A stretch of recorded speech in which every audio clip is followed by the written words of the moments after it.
जय शिवराय मित्रांनो मुख्यमंत्री माझी लाडकी बहीण योजनेच्या ई-केवायसी दुरुस्तीच्या संदर्भातील एक महत्त्वाचा असा अपडेट आहे मित्रांनो। ई-केवायसीच्या दुरुस्तीसाठी 30 एप्रिल 2026 पर्यंतची मुदतवाढ देण्यात आलेली आहे।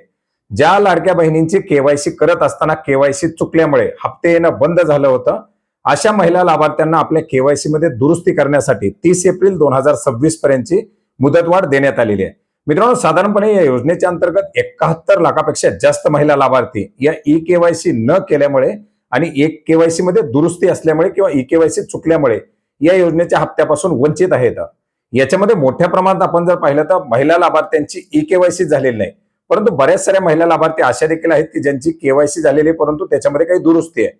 बऱ्याच मोठ्या प्रमाणात 31 मार्च 2026 पर्यंत या केवायसी मध्ये दुरुस्ती करण्यात आलेली आहे, परंतु आणखीनही काही महिला लाभार्थी बाकी असल्यामुळे याच्यासाठी काही संस्थांच्या माध्यमातून महिलांच्या माध्यमातून याच्यासाठी निवेदन देण्यात आलेली होती आणि यास्तव आता शासनाच्या माध्यमातून 30 एप्रिल 2026 पर्यंत या ई-केवायसी ला मुदतवाढ देण्यात आलेली आहे, याच्या दुरुस्तीला मुदतवाढ देण्यात आलेली आहे। आता याच्यामध्ये अशा बऱ्याच साऱ्या महिला आहेत, या 71 लाख महिलांपैकी 60 ते 65 लाखापेक्षा जास्त महिला या ई-केवायसी न झालेल्या आहेत, ज्याच्यामुळे त्यांचे हप्ते येणं बंद झालेले आहे। मात्र अशा महिला लाभार्थ्यांना ई-केवायसी दुरुस्तीच्या पोर्टलवरती ई-केवायसी करता येत नाही। आपला नंबर या आधारच्या यादीमध्ये नाही वगैरे वगैरे सांगितलं जातं, दुरुस्तीच्या यादीमध्ये वगैरे नाही। मग अशा महिला लाभार्थ्यांना ई-केवायसी आता नेमकी करायची कधी? मित्रांनो, एकंदरीत राज्य शासनाच्या माध्यमातून सप्टेंबर 2025 मध्ये काढण्यात आलेल्या GR नुसार सप्टेंबर, ऑक्टोबर आणि नोव्हेंबर या 2 महिन्यामध्ये ही ई-केवायसी ची प्रक्रिया पहिल्या टप्प्यामध्ये राबवण्यात आलेली होती आणि याच्यानंतर पुढील प्रत्येक वर्षी जून महिन्यापासून 2 महिने ही केवायसी राबवण्यात येईल अशा प्रकारच्या सूचना त्या GRच्या माध्यमातून देण्यात आलेल्या आहेत।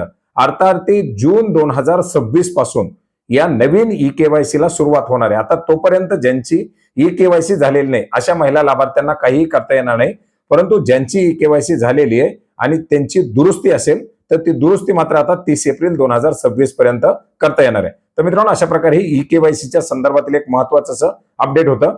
आता ज्यांची केवायसी झालेली नाही अशा महिला लाभार्थ्यांसाठी कमीत कमी 8 दिवसाची 15 दिवसाची मुदत द्यावी अशी मागणी करण्यात आलेली होती, परंतु त्या मागणीचा कुठलाही विचार या महिला व बालविकास विभागाच्या माध्यमातून किंवा राज्य शासनाच्या माध्यमातून करण्यात आला नाही।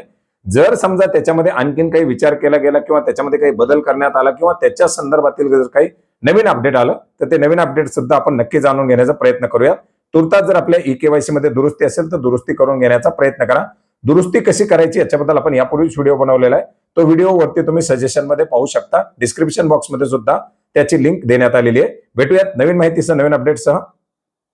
धन्यवाद।